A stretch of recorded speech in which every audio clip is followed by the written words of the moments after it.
guys! Welcome to my channel! Ngayon guys ay meron tayong mga kasama and meron tayong special guest, si Adrian. Hi, my name is Adrian. I'm 19 years old and I've been living in Finland for like 3 years, I think. Almost 3 years. Okay, 3 years ka na. Yes. Anong nagpa-yes sa'yo, Adrian, para pumunta ka dito sa Finland? From what my dad said kasi mas maraming opportunities dito sa Finland Oo. compared sa Philippines and mas marami kang magiging oras dito sa Finland. Ano na yung year mo nung nandun ka sa... I was grade 10, second quarter. Okay, grade 10. So, parang nagkaroon ka ba ng doubt na, syempre, di ba, may life ka doon, tapos dito, pupunta ka dito. At first, my dad told me about it when I was grade 7. So at that time, I always had the doubt na I would not go at any cost. And then when grade 9 came, dumating na yung, anong tawag doon? Residence permit? Yeah, yung residence permit, and then I just had like a few months left. Oo. Yun na yung papasok na kami ng grade 10. Oo. So yun na, doon na red-diretso na. And then sabi ni Papa, pupunta na kami dyan, pupanin ka na namin. Sabi ko, sige na. Actually, ang ayaw lang talaga nung una si Mama. Okay. Kasi sabi niya parang first child ako. Lumaki ako kasama niya. And after nun, sabi niya parang hindi niya daw ako kayang i-let go. Siyempre, yun yung kwan talaga sa mother. Naka-adjust ka na? Yes. Absolutely. Wow! Ano nakakatulong sa'yo para mag-adjust? Ang nakatulong talaga sa akin is yung Finnish language. Because Oo nga. as long as you know the Finnish language, madadali ako sa lahat ng bagay dito. Paano pala yun, Adrian? Di ba grade 9 ka, yung iniwan mo dun sa Pinas, grade 9. Pagpunta mo dito, so paano yun? Yung transition? Mag-grade 9 pa rin ba? Or, Yung transition na nangyari is like, ang kailangan mo lang kasi tapusin sa Pinas is hanggang grade 9. So like, ang first, parang ang pero-skolo nila dito is until grade 9. So, pag nakapagtapos ka ng grade 9 sa Pinas, pagdating mo dito, ang kailangan mo lang gawin is language. And then, pwede ka nang pumasok sa vocational or high school. Oh, okay. Diba sa Pinas meron tayo yung parang, ang start natin sa high school is like grade 7. Oo. Dito ang start nila sa high school is grade 10. Parang grade 10. Okay, so sakto lang. K-12 pa din. Oo. So, kumusta yung school? Paano ka nag-adjust? Yung first, na paligid daw sa mga katulad ko na makan-move tayo. For immigrants? Yeah, immigrants. Yes. Wow. So lahat kami dun sa school na yun is immigrants and small batch lang kami. Like 19. Okay. Merong mga taga-Ukraine, Russia, Moldova, tapos Pakistan, and may isa pang Asian na may kasama ko dun naman, Pilipino. Mas okay ba yun sa adjustment mo? Mas nakatulong? Na mga immigrants din yung Mas kasama? nakakatulong siya. Okay. Kasi hindi ka mahihiyang magsalita unless merong kupal. Doon sa school niya na parang meron kasi naging kaklase na once na parang sabi, ang galing ko magsalita, ganito ganyan, ilang months pa lang ako dito. Yung English ko, ganito na kaganda, ngayon lang ako nag-aaral, gumagana-ganan siya. So like, medyo nakaka-down yung ganun, pero pag inisip mo kasi kupal lang talaga. Oh, yun talaga yung attitude niya, gano'n. May bullying din ba dito? Dito yun? Meron. Okay. Doon sa regular school or? Based sa experience ko, mostly sa pero school lang ang naririnig ko. Okay. And then, sa part ko naman is mostly ang nambubuli lang din is mahanmo tayo, which is immigrants. Binubuli nila yung mga local? Yung kapareho din ng immigrants. Okay. So like, naghihilaan sila pababa kahit na hindi sila Yun na. taga dito. So, paano mo nasa-survive ang winter? Winter. Winter, Ngayon, negative 14. Yes. Pag sa physical thing, it's more of like, lagay ka lang talaga ng damit. Sabi nga nila dito, there's no bad weather, there's only bad clothing. True yan. And pagdating naman sa mental health, Yun yung mas... nakakatulong talaga is D vitamins. D Tapos, what else was that? Yung mga harastos mo. it will Mga help hobbies. you. Yeah, Yes. hobbies will help you a lot. Oo. So like, sabihin natin mahal na ang hobbies, but like, just go with it. So, mas nakakatulong. Mm. Okay. Lesson yan sa mga parents din. Na, Better to have hobbies than have your child just go crazy. Oo nga. Tama din yan. Parang reminder din yan sa akin na kailangan talaga na i-pursue yung mga hobbies ng mga bata. Kasi nakakatulong yan sa mental health and syempre sa physical health ng bata na pag nag-move. So ano yung mga hobbies mo, Adrian? Volleyball. Okay, volleyball. Playing volleyball. Yes. And then sometimes I go to the gym. Wow naman, But like, yes. it's not for the, hindi siya sa para magpaganda ng katawan, but for like, para makasabay yung katawan ko sa volleyball na, Okay. since ang playing ko ng volleyball ngayon is nasa Kid Pilot, which, what is Kid Pilot in English? Parang competition. Yeah, competition. Talagang pupunta sila sa ibang bansa eh, di ba? Yes. Nakikikompete kayo sa ibang bansa. Grabe. Ganong level. Paano ka nakahanap nung volleyball? Paano mo nahanap yung group na yun? Yung sa volleyball is si Papa. Sabi niya may kakilala siyang isang kabatch niya dito na nagba-volleyball, which is, I don't know if I can say his name, but Kiko. Okay. Sabi niya nagba-volleyball daw, and dinala niya ako dun sa place.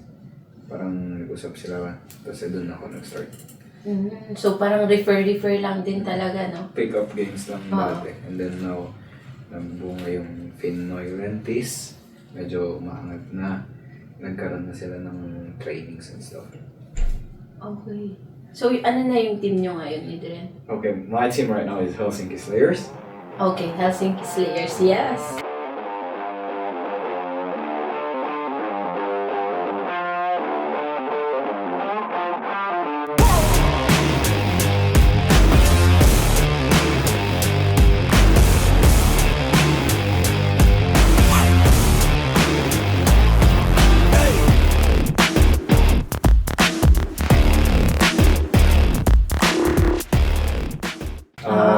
Hello, please follow the page in the YouTube. It's Helsinki Slayers Volleyball.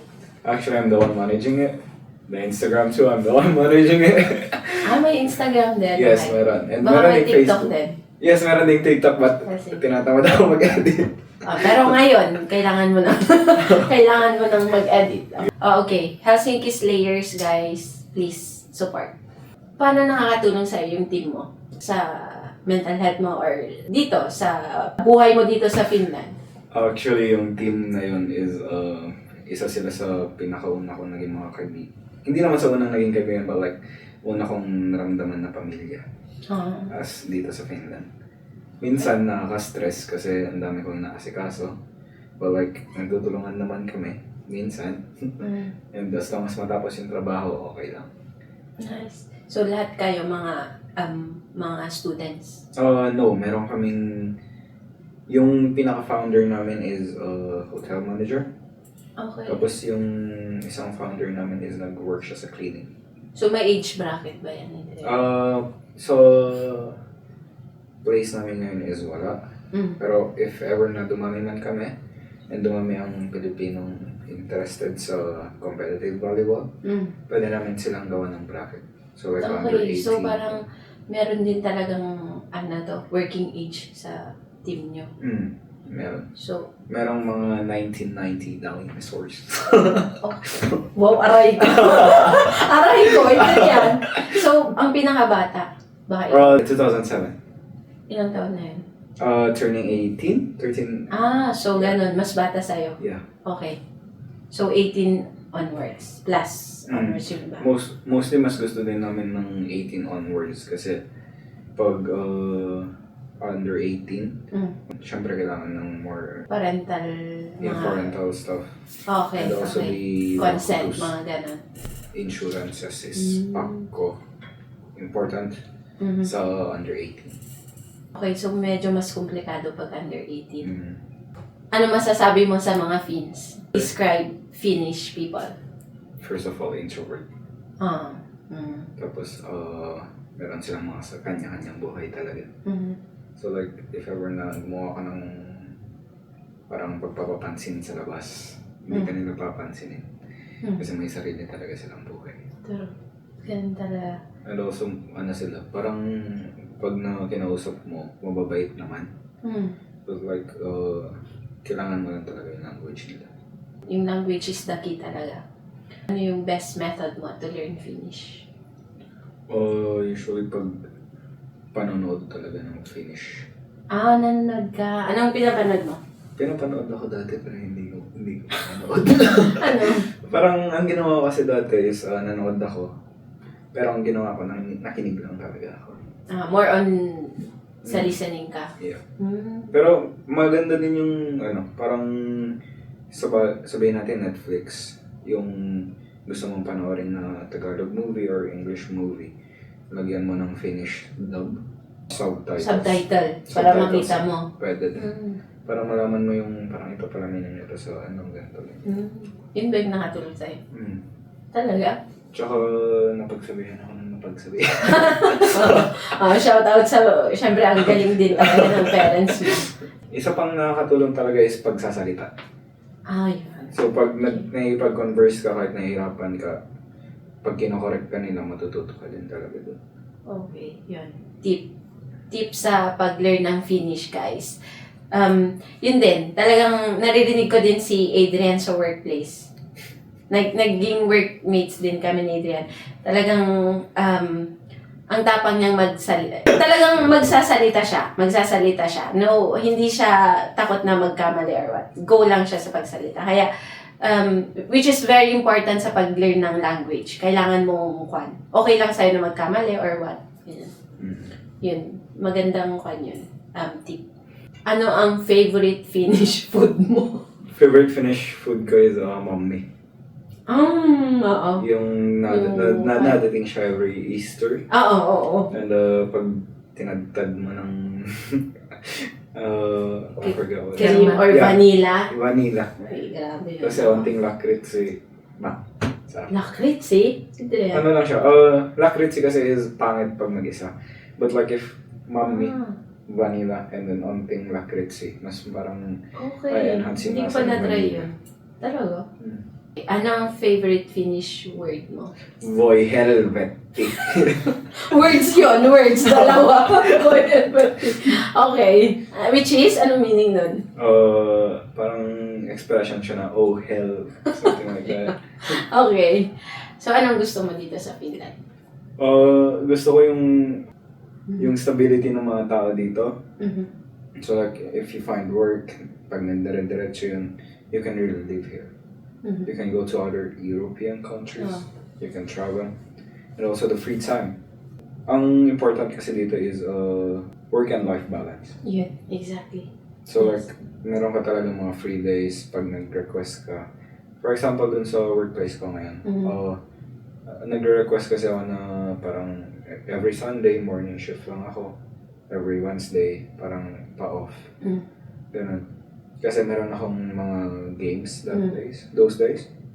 So like Sundays trainings, pin-in-off talaga nila. And sinusunod talaga nila yung gusto. So talagang may life ka after work, no? So hindi lang work. Very important yung life after work. Ano naman hindi mo gusto? Yung gusto. Yung weather. Yung snow. Mahirap kasi. Kahit magbalot ako, gano'n nakalabas yung tenga ko. Talaga. Yun yung very challenging talaga yung weather. What makes you happy in the happiest country? It's not actually called the happiest because it's happy. Yeah? It's called the happiest kasi marunong makontento mga tao dito. Ang galing! Yes. So like, pag kontento ka sa isang bagay, mas magiging masaya kayo. True. Pero, syempre, hindi ka pwedeng laging maging kontento. Dapat meron kang hunger para sa dreams mo talaga.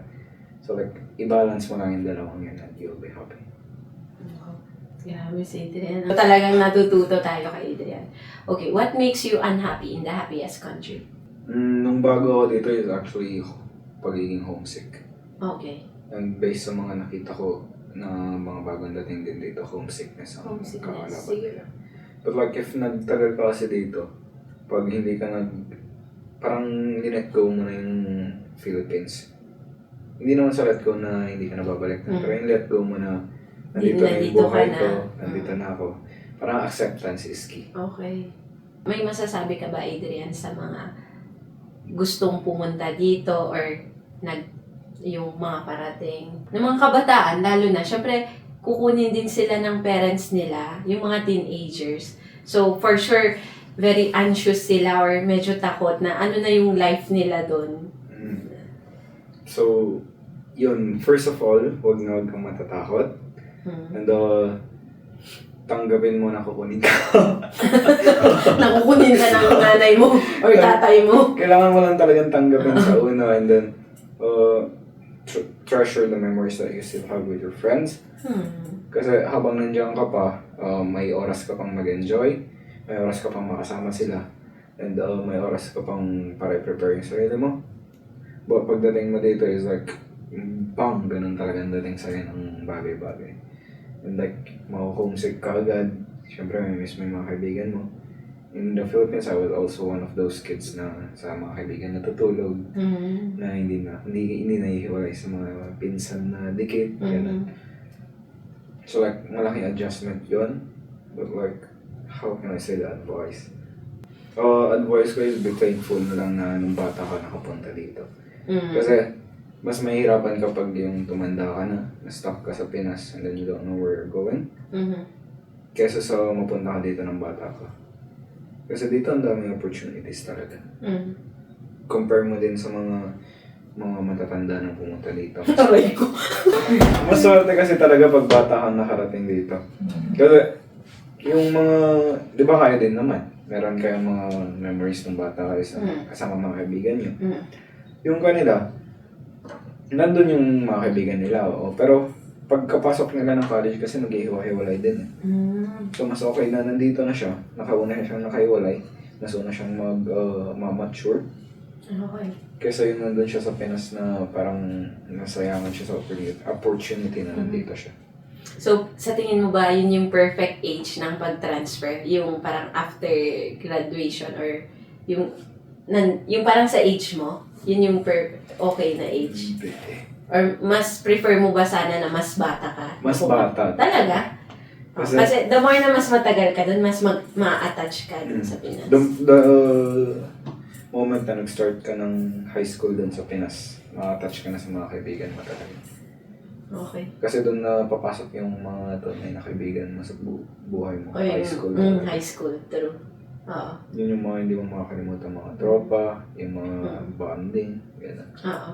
Pero at least, di ba, parang na-try mo yung best of both worlds. Na-try mo pa yon bago ka nag-transfer dito. Short advice sa mga batang or katulad mo, teenager na papunta dito. Na lang. Ito na, mag-focus kayo sa language. Ay, true. Mag-focus kayo sa language, tapos magtiwala kayo sa plano ng parents niyo. Tama. Kasi, totoo yung sinasabi nilang mas marami silang alam. But like, pag sa pili na ng career is, ikaw makimili lahat. Yun yung okay din dito kasi binibigyan ng freedom yung mga anak na kung ano yung gusto nila. So, last na, Adrian. May masashare ka bang life lesson sa journey mo dito sa Finland? Meron. Okay. So, ang life lesson is huwag kang magtitiwala agad-agad. Okay. Like, pagdating mo dito, syempre ma-overwhelm ka, maghahanap ka ng mga bagong kaibigan, maghahanap ka ng mga bagong ka-close.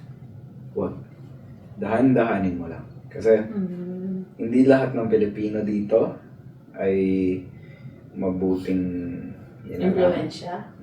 Tsaka hindi lahat ng tao dito hindi lahat ng Pilipino dito ay mapagkakatiwalaan. Okay.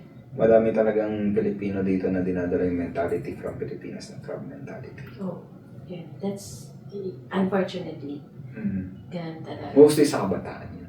Okay. So, older generations, I don't know.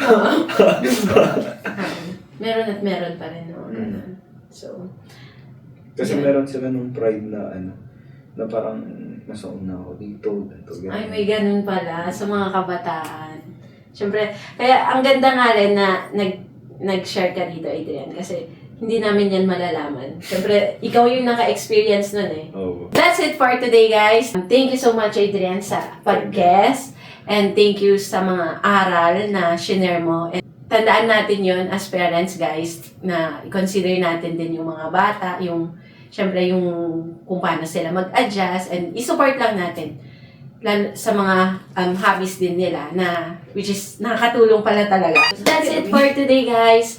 Thank you so much, and please follow Helsinki Slayer, and please follow my page, continue to support my page. Tuloy-tuloy lang tayo. You can contact me sa mga gustong magpa-interview. Wow. Ayan. Para may share din yung mga story niya, di ba? Magtulungan tayo kung ano yung mga na-experience nyo, i-share din natin sa iba. Remember guys, you only live once. So, enjoy life, God bless, and take care. Bye-bye. See you on my next vlog.